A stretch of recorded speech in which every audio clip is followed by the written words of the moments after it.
come to many festivals? This is one of my first. I'm loving the vibe. Pretty much all of them. All of them? Like Splendor, Falls. Festival for days. Good lineup, good vibes, good crowd. This is my fourth this summer.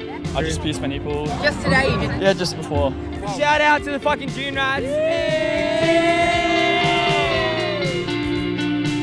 For many people, summer is festival season, a chance to see some bands with your mates. But today, I'm not here for the music. I want to ask some festival punters about a darker side of going to a gig. Have you guys ever been groped at a festival or a gig or a club? Like the ass grab? 100 times. Like literally, definitely. Like all the time, every time we go out. Yeah, it happens all the time when you're with the girls. So every single woman here has been groped at a club or at a gig? 100%. I've seen it before, like all the time. Like people just get heaps fucked up and they just do stupid shit. You know, they get taken advantage of because they're just, you know, out of their minds, and the guys can see that. Just because I'm like half naked doesn't mean you can touch me, you know what I mean? Like, doesn't give you the right to do that, but... This summer, there were a spate of sexual assault reports at festivals around Australia. People are at gigs to enjoy music. There is no acceptable place to sexually assault someone. This is the same thing that's been happening since I started going into mosh pits when I was young, and there's been no improvement whatsoever. It makes me deeply sad and frustrated. When I found out I was going to Falls, I was really excited. I was 16 when I went. That festival was my first mosh pit. Trying to get into that mosh pit was a bit scary. The number of people and the noise of the people, and even on your way through, guys would sort of be groping you all the time and rubbing up against you from behind, and you just kind of push them away and like not make a big fuss. One guy behind me, he just got more and more persistent and ended up like hugging me from behind. He was about 40, and I remember him saying like, "Oh, it's all right, me and my brother, we just can't help ourselves. We really like young girls like you're so beautiful." I was kind of like resisting and trying to push. It was all pretty tight, and he ended up like putting his hand down my skirt and like putting his fingers inside me. I think I sort of blanked out. It was pretty like traumatic.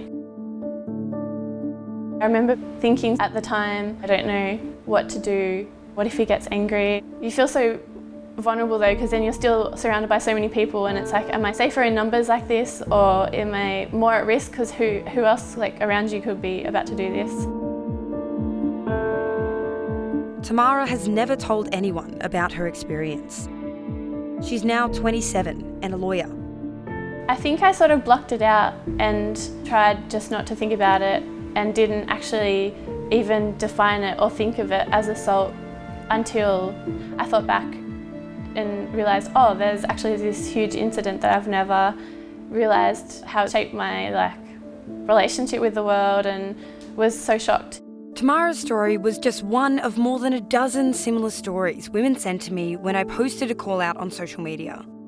Just in regards to your post, I was sexually assaulted. I've been harassed at multiple shows for the size of my breasts. I've been grabbed, touched. People rubbing their dicks on me in This guy clubs. put his hands in my underwear. I was yelling and fighting him, but I was so squashed by the crowd. I refused to kiss a man, and he shoved me to the ground. Katie Pearson is a Melbourne DJ and coordinator of Listen, a group that advocates for gender equality in the music industry across Australia. I've only really come across 2 women who have said, it's never happened to me. And I talk to hundreds of women constantly in the music industry.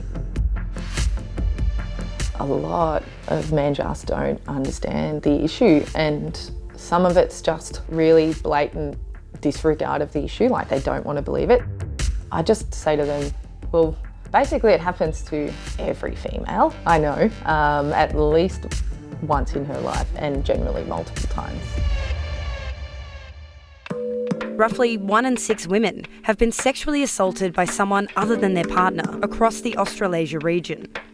And a survey of hundreds of young gig goers in Melbourne showed that more than 96% think that unwanted sexual attention happens in licensed venues, and more than 80% view it as common. I know in my own situation, I've experienced it probably at least 50 times.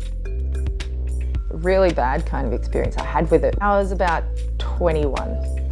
I was walking through the nightclub with a friend and a man very, very swiftly stuck his hand up my skirt and inserted a finger into my vagina. For the past 2 years, Katie has been working with a Victorian government-funded task force, looking at how we can stop sexual assault at gigs. She found out most live music venues have no policy in place to deal with reports of sexual assault, and staff usually have no training, even managers and security guards. Often they won't do anything about it and they'll just say, I didn't see it happen, so it's his word against your word. Why do you think you didn't confront him? Oh, it's scary because you're alone and you're like, if you're by yourself. If I felt uncomfortable, I'd 100% report it. But yeah, I don't feel like do much. I'd probably not. Bad, I'd go to the cops. Like if it was that bad. If you're gonna look out for us and look out for us, they don't really do anything. They kind of just laugh it off. Like his word against her word.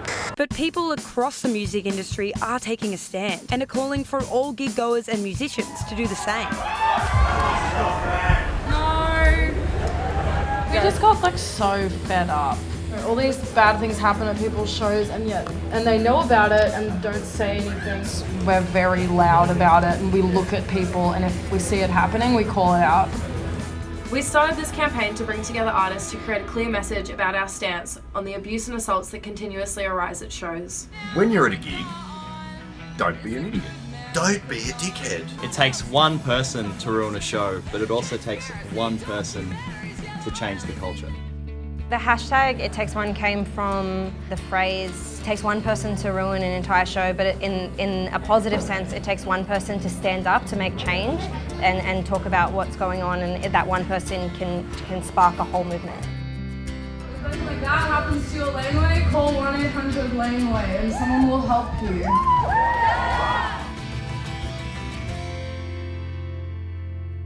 The hotline 1-800-LANEWAY is something that we started this year, and it really came out of a conversation with Camp Cope.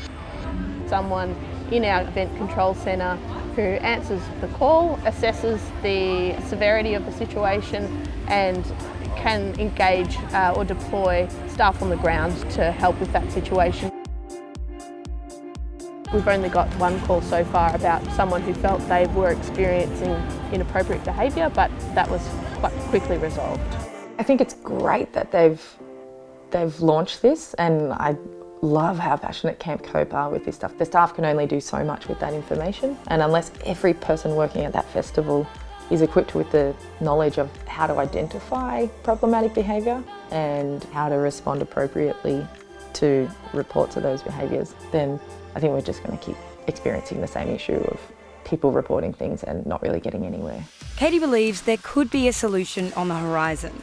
In an Australian first, the Victorian government announced last week that they're funding a pilot program developed by Katie's task force to prevent sexual assault. It's aimed at giving staff proper training and educating live music goers.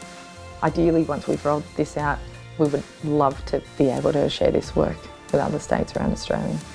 I would love for all people to be able to head out to live music, enter that venue, feel like they belong in that venue, feel safe to express themselves in whatever way they like on the dance floor without feeling like someone's going to come in their space and make that a very uncomfortable space for them.